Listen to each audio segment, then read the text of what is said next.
رسوله النبي الأمي الأمين المتين المعين الكريم ونحن على ذلك لمن الشاهدين والشاكرين والحمد لله رب العالمين. إن الله وملائكته يصلون على النبي يا أيها الذين آمنوا صلوا عليه وسلموا تسليما. اللهم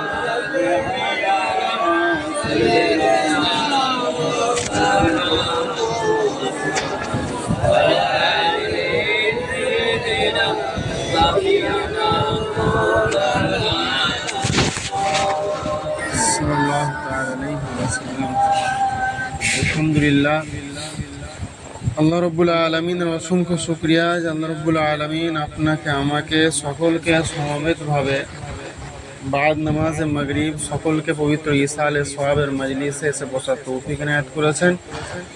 আসুন সকলে সমবেত স্বরে বলি আলহামদুলিল্লাহ। তার উপরে শত কোটি দরুদ ও সালাম শান্তির দ্বারা বর্ষিত হোক আকায়ে কায়নাত সরওয়ারে দো জাহান জনাব মুহাম্মদুর রাসূলুল্লাহ সাল্লাল্লাহু তাআলা আলাইহি ওয়াসাল্লামের বারগাহে রিসালাতের প্রতি যে হাবিব সাল্লাল্লাহু তাআলা আলাইহি ওয়াসাল্লাম আপনাকে আমাকে তথা বিশ্বজগতের মানুষকে সফল হওয়ার পথ দেখিয়েছেন। প্রিয় হাজিরিন, পবিত্র কালামুল্লাহ শরীফ থেকে একখানা আয়াতে কারিমা তেলাওয়াত করেছি। রব্বে করিম ইরশাদ করছেন, ইন্নাল্লাহা ইউহিব্বুত তাওয়াবিন, অর্থাৎ নিশ্চয়ই আমি আল্লাহ রব্বুল আলামিন তওবাকারীদের পছন্দ করে থেকে থাকি, তওবাকারীদের ভালোবেসে থাকি। এখন বিষয় হচ্ছে মওতের সম্পর্কে, আখিরাত সম্পর্কে, কবর সম্পর্কে আমরা সকলেই জানি, কিন্তু এই বাস্তব সত্যটাকে আমরা কিন্তু মানি না বা আমরা জেনেও মানতে চাই না। আমরা জানি যে আমরা জন্ম যখনকে নিয়েছি আমাদের মৃত্যু একদিন হবেই, সেটা ছোট হই বড় হই আর বুড়ো অবস্থাতেই হোক, যে কোনো অবস্থায় হোক না কেন দুনিয়ায় এসেছি মানে আমাকে মৃত্যুবরণ করতেই হবে। কিন্তু মানুষ তার নিজের জীবনের যে সত্যটাকে সব থেকে বেশি এড়িয়ে চলে সেটা হচ্ছে মৃত্যু, সেটাই মৃত্যু। তো বর্তমান সমাজ এখন হয়ে গিয়েছে কি, বর্তমান সমাজে হয়ে গিয়েছে যে মোড়কটা ঠিক আছে, অর্থাৎ বাইরের যে কভারটা ঠিক রয়েছে, কভারটা বেশ চকচকে রয়েছে, কিন্তু ভিতরে আমাদের ভেজালে ভর্তি হয়ে গিয়েছে। যেমন দেখবেন যে আমরা বাইরে থেকে হয়তো আমাদের দাড়ি রয়েছে, টুপি রয়েছে, বাইরে থেকে আমাদের মুসলমান মনে হয়, নাম হয়তো আমাদের মুসলমান রয়েছে, হয়তো আমরা ধর্ম মুসলমান লিখছি, বাইরে থেকে হয়তো আমি হিজাব করে চলছি, পর্দা নিয়ে চলছি, তো ভিতরটা যদি দেখা যায় যে ভিতরটা দেখা যাবে ইসলামিক কোনো কালচার নেই, বাস্তবে ইসলামের কোনো নীতি তার মধ্যে নেই। তার কারণেতেই আজ মুসলমানদের যে অধঃপতন, আজ মুসলমানদের যে অবনতি, আজ মুসলমানরা যে চারিদিকে মার খাচ্ছে, তার একটা কারণই হচ্ছে এটা যে বাইরের মোড়কটা আমরা চকচকে রেখে দিয়েছি, কভারটা চকচকে রয়েছে, কিন্তু ভিতরে যে আসল প্রোডাক্টটা যেটাকে আমাদের সঠিক রাখার দরকার ছিল, মুসলমান হিসেবে কিন্তু আমাদের সেগুলো সঠিক নেই, কিছুই সঠিক নেই আমাদের। না আউলিয়া কামেলিনদের আমাদের কাছে আদর্শ রয়েছে, না ওয়ালিদের যে প্রকৃত মান্যওয়ালা যারা হবে তাদের যে আদর্শ থাকা দরকার সেটা আমাদের রয়েছে, না সাহাবে কেরামদের আদর্শ রয়েছে, না রাসূল পাক সাল্লাল্লাহু আলাইহি ওয়াসাল্লামের সুন্নাহ অনুযায়ী আমরা নিজের জীবনটা পরিচালনা করছি, কিছুই নেই আমাদের মধ্যে। অথচ আমরা মুসলমান, অথচ আমরা নিজেদেরকে বলছি মুমিন আমরা। তো প্রিয় হাজরিন, এই সময় এখন আমাদের কি করা দরকার? সব থেকে আগে হচ্ছে যে বিষয়টা, তওবা করে আল্লাহর দরবারে ফিরে আসা, তওবা করে আল্লাহর দরবারে ফিরে আসা। আমরা জানি না, আমরা এতটুকু হয়তো ভাবতে পারি না যে হ্যাঁ আমাদের গুনাহ হচ্ছে, গুনাহ করতে করতে সেই গুনার পরিণতি আমাদের কতটা হবে, গুনার সাজা কতটুকু হবে। হাতের যদি একটু জায়গায় একটা যদি মশা কামড়ে নেয় সাথে সাথে জ্বলে ওঠে হাতটা, হাতে যদি দেশলাই কাঠি জ্বালাতে গিয়ে যদি সামান্য আগুনটা যদি হাতের কাছে চলে আসে সাথে সাথে ফেলে দিই সঙ্গে সঙ্গে। কিন্তু ভাবুন একবার, এই দুনিয়ার আগুনের থেকেও ৭০,০০০ গুণ আগুন, যে আগুনের তেজ হবে এমন যে বলা হয় যে জাহান্নামের আগুনের মধ্যে যদি একটা সূঁচ ফোটানো হয়, আর ওই সূঁচ যদি ওই সূঁচের মধ্যে যে আগুনটা আসবে, সেই আগুনটা যদি দুনিয়ার মাটিতে ফেলে দেওয়া হয়, তাহলে পুরো দুনিয়ার মাটি পুরো পুরো ছারখার হয়ে যাবে। তো সেই আগুনের তেজ এতটা, সেই আগুনে যখন আমার জিসমকে দেওয়া হবে, তাহলে সেই সময় আমি সহ্য করবো কি করে? আবার দেখবেন এতটা যে মানুষের জিসমের দৈর্ঘ্য যতটা বড় হবে, অর্থাৎ যন্ত্রণার পরিধি যতটা বড় হবে, তার ব্যথা কিন্তু বেশি হবে। রোগ যতটা দূর স্থানেতে ছড়িয়ে থাকবে তার ব্যথার পরিধি ততটা বেশি হবে। আমার যদি হাতে এতটা কেটে যায় সেটাই যতটা যন্ত্রণা হবে, আমার হাত যদি পুরো এতটা কেটে যায় সেখানে যন্ত্রণা কোনটা বেশি হবে? যত বেশি কাটবে তত যন্ত্রণা বেশি হবে। রাসূলুল্লাহ সাল্লাল্লাহু আলাইহি ওয়াসাল্লাম ইরশাদ করেছেন, কাল কিয়ামতের ময়দানেতে যখন মানুষকে জাহান্নামে দিয়ে দেওয়া হবে আর জাহান্নামে যখন মানুষ জ্বলবে, তো ওই জ্বলাকালীন ওই এক একটা মানুষের নাক হবে এক একটা উহুদ পাহাড় সমান। কি বলছেন রাসূলুল্লাহ? এক একটা নাক হবে তাদের এক একটা উহুদ পাহাড় সমান। তো ভাবুন তাহলে নাক শুধু যদি উহুদ পাহাড় সমান হয় তো তাহলে তাদের পুরো দেহটা কতটা বড় হবে, আর সেই দেহে ওই আগুনের যন্ত্রণা কতটা হবে। আমরা যখন কি কোনো জিনিসকে আগুনে পোড়ানো হয় তো পুড়িয়ে ছাই হয়ে যায়, কিন্তু আমাদের জিসিম ওই রকম হবে না। সেই চামড়া পুড়বে কিন্তু চামড়া পুড়ে ছাই হবে না, চামড়া ওই জায়গাতেই থাকবে এবং তাতে পুনরায় আবার চামড়া তৈরি করে দেওয়া হবে, পুনরায় চামড়া পুড়ে যাবে, আবার চামড়া তাকে তৈরি করে দেওয়া হবে। কিন্তু ভাবুন একবার এই সময়গুলো আমরা মোকাবেলা করবো।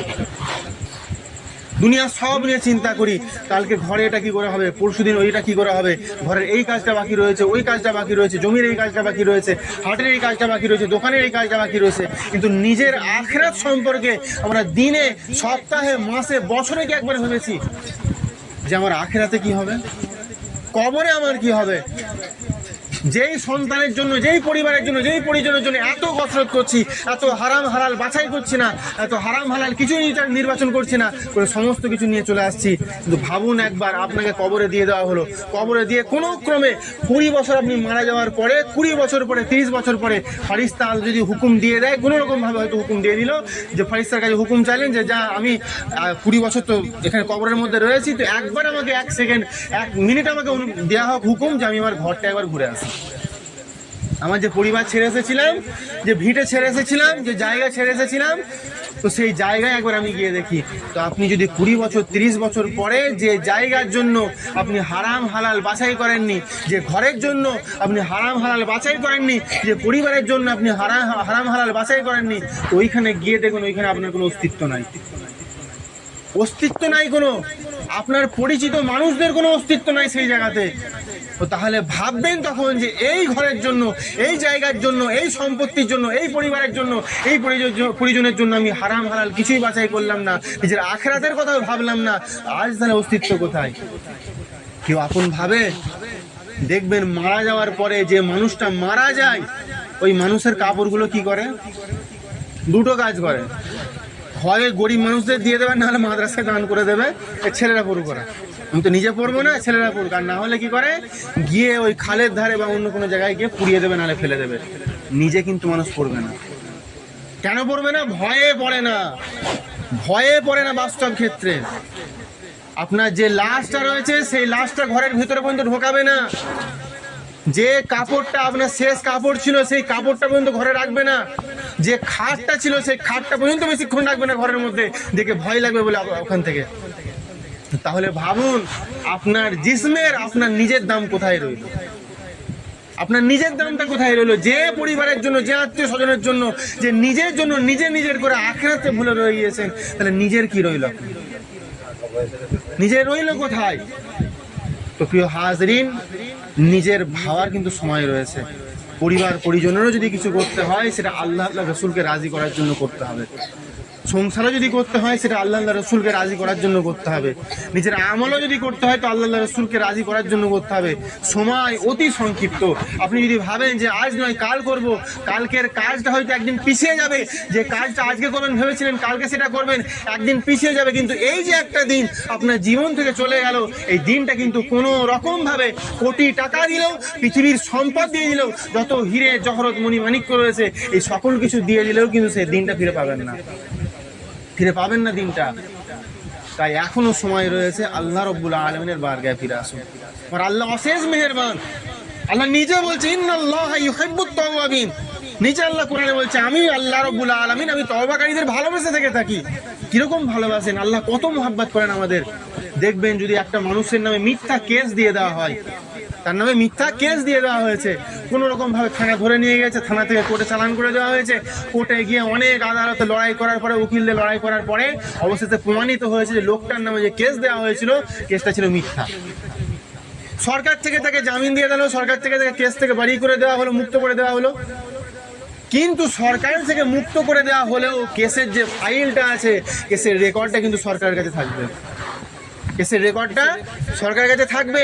তো এই সময় যদি আপনি আবেদন করেন সরকারের কাছে যে আমার তো কোনো দোষ ছিল না, আমাকে ফাঁসানো হয়েছিল, তো এই অবস্থায় আমার যে ওই ফাইলটা রয়েছে ওই ফাইলটাকে লোপাট করে দেওয়া হোক, ওই ফাইলটাকে ওই রেকর্ডটাকে ওখান থেকে মুছে দেওয়া হোক, তো সরকার কি সেই সময় সেই অনুমতিটা দেবে? আদালত থেকে এটাই বলা হবে তোমার নয় মিথ্যা মামলা হয়েছিল, তোমাকে বাড়ি জিম্মা করে দেওয়া হয়েছে, তোমাকে ছেড়ে দেওয়া হয়েছে, তোমাকে নির্দোষ ঘোষণা করে দেওয়া হয়েছে, এটাই অনেক বড় বিষয়। কিন্তু রেকর্ড কিন্তু মোছা হবে না। কিন্তু প্রিয় হাজরিন, আমার আল্লাহ রব্বুল আলামিনের বারগাহ হচ্ছে এমন বারগাহ যে বারগাহতে বান্দা পাহাড় পাহাড় সমান যদি গুনাহ করে, ওই গুনাহ পাহাড় পাহাড় সমান গুনাহ নিয়েও বান্দা যদি আল্লাহ রব্বুল আলামিনের বারগাহতে যায়, তো বারগাহে গিয়ে যদি আল্লাহ রব্বুল আলামিনের কাছে বান্দা নিজের গুনাহকে স্মরণ করে যদি একবার কাঁদে আর আল্লাহর কাছে যদি খালিস অন্তরে তওবা করে, আমার আল্লাহ রব্বুল আলামিন ওই রেকর্ড রেখে দেন না, রেকর্ডকে সম্পূর্ণরূপে মুছে দেন, সম্পূর্ণরূপে ওই রেকর্ডকে মুছে দেন। আল্লাহ রব্বুল আলামিন শরীরের যে জিসম রয়েছে, হাত দিয়ে হয়তো সে গুনাহ করেছে, চোখ দিয়ে গুনাহ করেছে, মুখ দিয়ে গুনাহ করেছে, পা দিয়ে গুনাহ করেছে, আল্লাহ রাব্বুল আলামিন ওই শরীরের ওই অংশগুলোকে ওই গুনাহটাকে ভুলিয়ে দেন। যে মাটির উপরে দাঁড়িয়ে যে গুনাহ করেছিল সেই মাটিকে ভুলিয়ে দেন। কারণ কি, কাল কিয়ামতের ময়দানে যেন ওই হাত না বলতে পারে আল্লাহ বান্দা এই গুনাহ করেছে, মাটি যেন না বলতে পারে আল্লাহ বান্দা এই গুনাহ করেছে। তো ভাবুন তাহলে আমার আল্লাহ রাব্বুল আলামিন কতটা মেহেরবান, কতটা মহান, কতটা দয়াময়। দুনিয়ার সিস্টেম অনুযায়ী আপনি যদি থানায় গিয়ে বলেন আমি অমুক জায়গা থেকে চুরি করেছি, আমি অমুক একজন ব্যক্তিকে আমি ছুরি মেরে দিয়েছি, আমি অমুক জায়গা থেকে আমি অনেক খারাপ কোনো কাজ করেছি, আমি তো সঙ্গে সঙ্গে কি করবে? গ্রেফতার করে নেবে, জেলে ভরে দেবে। কিন্তু রব্বুল আলামিনের বারগাহ হচ্ছে অন্য বারগাহ। যে রব্বুল আলামিনের বারগাহতে আপনি যদি যান, আল্লাহ রব্বুল আলামিনের বারগাহতে হাত দুখানা তুলে নিজের গুনাহের কথা স্মরণ করে কাঁদতে কাঁদতে যদি আল্লাহ তাআলাকে বলেন আল্লাহ আমি এই গুনাহ করেছি, দুনিয়ার কোনো মানুষ জানতো না, কোনো মানুষই জানে না, দুনিয়ার কোনো মানুষকে সাক্ষী রাখিনি, কিন্তু আল্লাহ আমি এই গুনাহটা করেছি, আমি আপনি আমাকে ক্ষমা করে দেন। তো প্রিয় হাজিন, আমার আল্লাহ সেদিন আপনাকে গ্রেফতার করবে না। আল্লাহ মোহাব্বতে বান্দা আমার কাছে তওবা করেছে, আমার কাছে ফিরে এসেছে, আল্লাহ এই ভালোবাসে আপনার গুনাহকে মাফ করে দেবেন। ভাবুন তাহলে এত সাখী বারগাহ, এত নিয়ামতপূর্ণ বারগাহ, এত দয়াময় বারগাহ কোথায় পাবেন আপনি? আপনার মাও যদি জানে, আপনার পিতাও যদি জানে আপনি কোনো গুনাহ করে ফেলেছেন, কোনো বড় কাজ করে ফেলেছেন, সারা জীবন তারা আপনাকে ওই কথা নিয়ে কিন্তু আপনাকে টিটকিরিয়ে দেবে। তুই এই কথা বলছিস, তুই তো এই গুনাহটা করেছিলিস, এই ভুল কাজটা তুই করেছিলিস। যদি বড় ধরনের কিছু হয়, বাপ ত্যায্যপুত্র করে দিতে পারে, মা বলতে পারে তুমি আমার সন্তান নয়। কিন্তু ভাবুন তো একবার, আমাদের দ্বারা এমন হয়তো অনেক গুনাহ হয়েছে, দুনিয়ার কোনো মানুষ জানে না, সকলে নিরালাতে আমরা গুনাহ করেছি, কিন্তু তার চোখকে ফাঁকি দিতে পারবো? পেরেছি আমরা? আল্লাহ যদি চাইতেন আমাদেরকে সকলের সামনে আল্লাহ বেইজ্জতি করে দিতে পারতেন, আল্লাহ করেননি, করেননি আল্লাহ। কারণ আল্লাহ হচ্ছে রহমান, আল্লাহ হচ্ছে রহিম। কারণ দুনিয়ার সারা জমিনে আল্লাহ রাব্বুল আলামিন রহমান হবেন, রহিম হবেন। আল্লাহ রাব্বুল আলামিন বলছেন বান্দা তোমাকে বান্দা স্বরূপ পাঠিয়েছি, আমি তোমাকে একজন মায়ের থেকে 10 গুণ বেশি মোহাব্বত করি, দুনিয়ার সারা জমিনে তোমাকে আমি বেইজ্জত করব না। কিন্তু আখিরাতের যখন ময়দান হবে, কিয়ামতের ময়দান যখন হবে, তখন রহমানও হব না, রহিমও হব না, তখন আমি কাহার হব, তখন আমি কাহার হব। সেই সময় কিন্তু আমার জালালিয়াত থাকবে, সেই সময় প্রতিটা ইঞ্চিতে ইঞ্চিতে, প্রতিটা ক্ষণিকের হিসাব নেওয়া হবে। আমাইয়া আমাল মিসকাল যারাতিন খায়রা ইয়ারা, আমাইয়া আমাল মিসকাল যারাতিন শাররা ইয়ারা। বান্দা নেক কাজ করবে, নেক কাজের হিসাব আমি নেব, হিসাব তার আমি বদলা দিয়ে দেবো। আর বান্দা খারাপ কাজ যদি করো, সেই খারাপ কাজের হিসাব আমি নেবো, তার বদলাও কিন্তু আমাকে দেবো সেদিন আমি। ভাবুন তাহলে কি করে আমরা থাকবো, কতটা মেহেরবান আল্লাহ। রাসূলুল্লাহ সাল্লাল্লাহু আলাইহি ওয়াসাল্লাম ইরশাদ করেছেন, মূসা আলাইহিস সালামের জামানাতে সেই সময় কাহাল সারি জারি হয়েছে, অর্থাৎ খরা হয়েছে, পানি হচ্ছে না মোটেও। তো সেই সময় হয়েছে কি, মূসা আলাইহিস সালাম আল্লাহ রাব্বুল আলামিনের বারগাহে আরজ করছে, আল্লাহ রাব্বুল আলামিন আমার সকল উম্মতের আমার কাছে এসেছে, আল্লাহ তারা বড় কষ্টে রয়েছে, বড় তারা দুঃখের মধ্যে রয়েছে, অনেক দিন থেকে পানি হচ্ছে না, বৃষ্টি হচ্ছে না, ফসল কিছু ফলানো যাচ্ছে না। আল্লাহ রাব্বুল আলামিন এরকম ভাবে যদি চলতে থাকে তো আমার উম্মতেরা অনেক কষ্ট পাবে, তারা ফসল ফলাতে পারবে, তারা অনাহারে মারা যাবে। তো আল্লাহ তারা অনেক কষ্ট পেয়ে আমার কাছে এসেছে, আমাকে আপনার দরবারে দোয়া করতে বলছে। আল্লাহ রাব্বুল আলামিন আমাদের দোয়াগুলোকে আপনি কবুল করে নিন, এখানে পানি বর্ষণ করে দিন। আল্লাহ তাআলা মূসা আলাইহিস সালামকে বলছে, হে মূসা, তুমি যে আমার কাছে দোয়া করতে এসেছো, শোনো, তোমার যে ওই উম্মতিরা রয়েছে, ওই উম্মতিদের মধ্যে একজন ব্যক্তি রয়েছে, যে ব্যক্তি 40 বছর আমার কাছে কোনো সাজদা করেনি, 40 বছর আমার সাজদা করেনি, আমার কাছে নিজের মাথাটা আমার কাছে নত করেনি, আমার নাফরমানি করে গিয়েছে সারাটা 40 বছর জীবনটা সে আমার উপরে নানান রকম ভাবে আমার নাফরমানি করে সে জীবনটা কাটিয়েছে। হে মূসা, ওই ব্যক্তিকে ওখান থেকে উঠে যেতে বলো, নিজের যে গুনাহ রয়েছে এই গুনাহগুলোকে ইকরার করে সকলের সম্মুখে নিজেকে মেনে নিতে বলো যে আমি এই গুনাহ করেছি, তাহলে আমি আল্লাহ রাব্বুল আলামিন তাকে পানি দিয়ে দেবো, পানি দিয়ে দেবো। মুসা আলাইহিস সালাম আল্লাহ রাব্বুল আলামিনের সাথে কথা বলে নিয়ে উম্মতের মাঝে আবার ফিরে এসেছে। ফিরে আসার পরে বলছে, শোনো, আল্লাহ তাআলা রব্বুল আলামিনের দরবারে তো গিয়েছিলাম, তো আল্লাহ রব্বুল আলামিন বলছে যে আমার এই যে উম্মতরা রয়েছে, উম্মতদের মধ্যে এমন একজন কেউ রয়েছে যে অনেক বড় কঠিন গুনাহ করেছে, আল্লাহ রব্বুল আলামিনের বারগাহে 40 বছর যাবত আল্লাহ তাআলার দরবারে সাজদা করেনি, তো তার জন্য এই পানি হচ্ছে না। তো তোমাদের মধ্যে যদি কেউ থেকে থেকে থাকো, তাহলে ওঠো, উঠে স্বীকার করে নাও যে আমি গুনাহ করেছি, আমি এই ভুলটা করেছি। তো ভুলটা যদি স্বীকার করে নাও, তোমার আল্লাহ রব্বুল আলামিন দয়া করে পানি দিয়ে দিতে পারেন। সেই সময় সেই উম্মতটা মুখখানা ঢেকে বসে রয়েছে। ভাবুন একবার যে একটা যদি মজমা তৈরি হয়, আর সেই মজমার মধ্যে যদি বলা হয় যে এর মধ্যে যে একজন চোর রয়েছে, সেই চোর যদি নিজে সাক্ষী দিয়ে দেয় যে আমি হচ্ছি চোর, তাহলে এখানে সকল কিছু মাফ করে দেওয়া হবে। সেই লোকটা কখনো বলতে চাইবে? কখনো বলতে চাইবে না। কারণ কি? তার সামনে সব থেকে বড় জিনিস তখন হয়ে আসবে আমার আত্মসম্মান কি হবে। আত্মসম্মান কি হবে আমার? সেই সময় সেই বান্দা মনে মনে আল্লাহ রাব্বুল আলামিনের কাছে আরজ করে বলছে, আল্লাহ রাব্বুল আলামিন, 40টা বছর আমি আপনার নাফরমানি করে কাটিয়েছি, দুনিয়ার কোনো মানুষ জানেনি, দুনিয়ার কোনো মানুষকে আপনি জানতে দেননি, আপনি চাইলে জানিয়ে দিতে পারতেন, কিন্তু আল্লাহ রাব্বুল আলামিন এই 40 বছর পরে আজকে সকলের সামনে আমাকে বেইজ্জত করে দেবেন। আল্লাহ 40 বছর তো সকলের কাছ থেকে লুকিয়ে রেখেছিলেন। হে আল্লাহ রাব্বুল আলামিন, আপনার তো রহমতের কোনো শেষ নেই, আপনার রহমতের দয়ার কোনো শেষ নেই। তো আল্লাহ রাব্বুল আলামিন আজকেও যদি আপনি রহম করে কারম করে যদি আমার এই গুনাহটাকে যদি লুকিয়ে দেন, তো আজকে আমার জন্য অত্যন্ত ভালো হয়। সেটা বারবার রব্বানাতে দোয়া করে সেই বান্দা যে আল্লাহ রাব্বুল আলামিন, আপনার বান্দা হয়ে গুনাহগার বান্দা হয়ে 40টা বছর তো নাফরমানি করেছি, কিন্তু আল্লাহ রাব্বুল আলামিন আজ থেকে তওবা করছি, খালি অন্তরে তওবা করছি যে আল্লাহ রাব্বুল আলামিন আর জীবনে কোনো গুনাহ খাতা কোনো রকমের গুনাহ আমি করব না, আপনার বারগাহে সদা সর্বদা আমি সাজদার মধ্যেই থাকবো। আল্লাহ তাআলা আমার গুনাহ খাতাগুলোকে ক্ষমা করে দিয়ে আমার তওবাকে আপনি কবুল করে নিন। এরকম ভাবে হাত দুখানা তুলে যখন আল্লাহ রাব্বুল আলামিনের দরবারে আমিন আমিন করে দোয়া চাইছে, অজস্র নয়নে কাঁদতে শুরু করে দিয়েছে। এই যখন এইদিকে কান্না শুরু হয়েছে, ওইদিকে আল্লাহ রাব্বুল আলামিনের রহমতের বৃষ্টিও সঙ্গে সঙ্গে শুরু হয়ে গেছে। সঙ্গে সঙ্গে রহমতের বৃষ্টিও শুরু হয়ে গেছে। মুসা আলাইহিস সালাম চমকে গিয়েছে, আল্লাহ কি হলো এটা? উম্মতেরা বলছে, হে নবী মুসা, আপনি বললেন যে পানি হবে না, ওই চোর না সাক্ষ্য দিলে পানি হলো কি করে না? মুসা আলাইহিস সালাম আল্লাহ রাব্বুল আলামিনের বারগাহে গিয়ে বলছে, আল্লাহ রাব্বুল আলামিন, আপনি আমাকে বললেন যে ওই মেহফিলের মধ্যে মজমার মধ্যে যতজন ব্যক্তি রয়েছে তার মধ্যে একটা গুনাহগার ব্যক্তি রয়েছে, তো সেই গুনাহগার ব্যক্তি যতক্ষণ না গুনাহ স্বীকার করছে আমি তওবা কবুল করব না, আমি পানি দেবো না। তো হে আল্লাহ রাব্বুল আলামিন, পানি এখন হচ্ছে কি করে? সঙ্গে সঙ্গে আল্লাহ রাব্বুল আলামিন আরজ করে বলছে, মুসা শোনো, আজ আমি তার গুনাহের জন্য আমি পানি দিচ্ছিলাম না, শোনো, তার গুনাহের তওবার জন্যই আজকে আমি আল্লাহ রহম করে তোমাকে পানি দিয়েছি। তার গুনাহের জন্য আমি পানি দিচ্ছিলাম না, কিন্তু সেই বান্দা যখন তওবা করেছে আমার কাছে, তো তার তওবার কারণেতেই, তার ওসিলাতে আজকে আমি এখানেতে পানি বর্ষণ করেছি। সঙ্গে সঙ্গে আল্লাহ রাব্বুল আলামিনের বারগাতে মুসা আলাইহিস সালাম আরজ করে, আল্লাহ রাব্বুল আলামিন, সেই বান্দার পরিচয় একটু বলে দেন আমাকে। সেই বান্দা কে, যাকে আপনি এত ভালোবেসে ফেললেন, এত মহব্বত করলেন?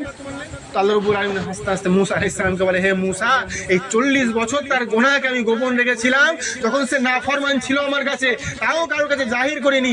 আজ তো সে আমার বন্ধু হয়ে গিয়েছে, তাকে আবার কি করে সকলের সামনে প্রকাশ করবো আমি?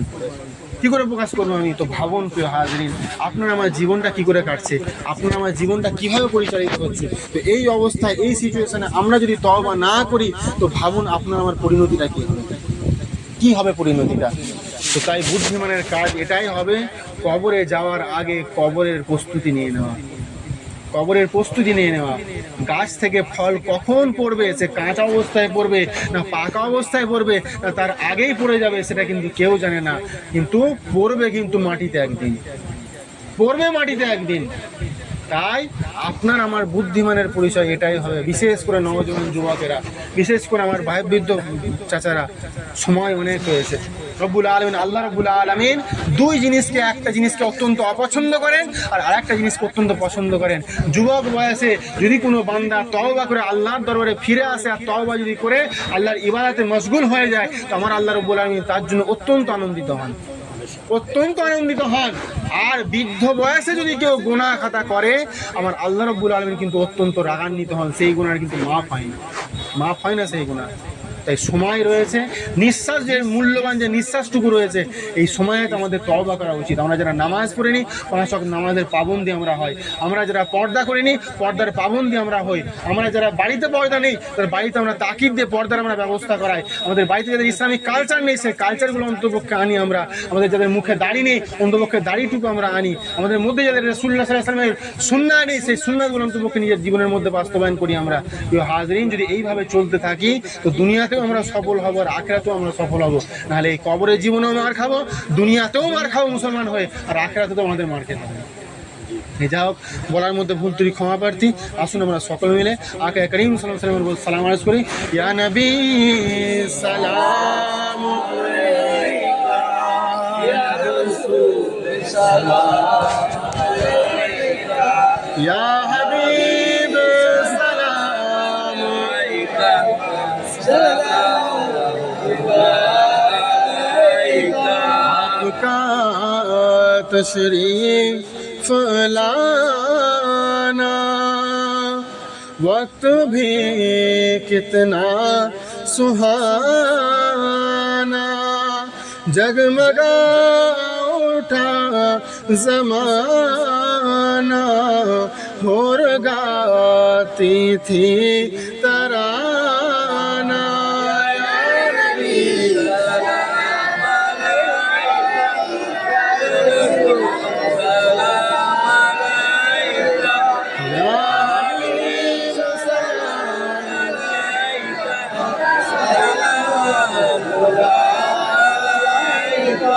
মরণের ক্ষণে আসিও, চেহারায়ে আনওয়ার দিখাইও, কলমায়ে তৈয়ব পড়াইও, আপন কদমে মোদের শোয়াইও।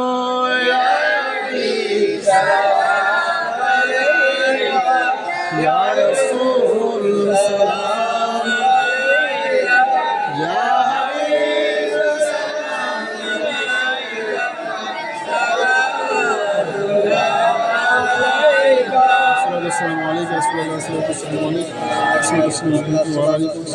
बलग गुलाब कमाली का शफत जाब जमाली,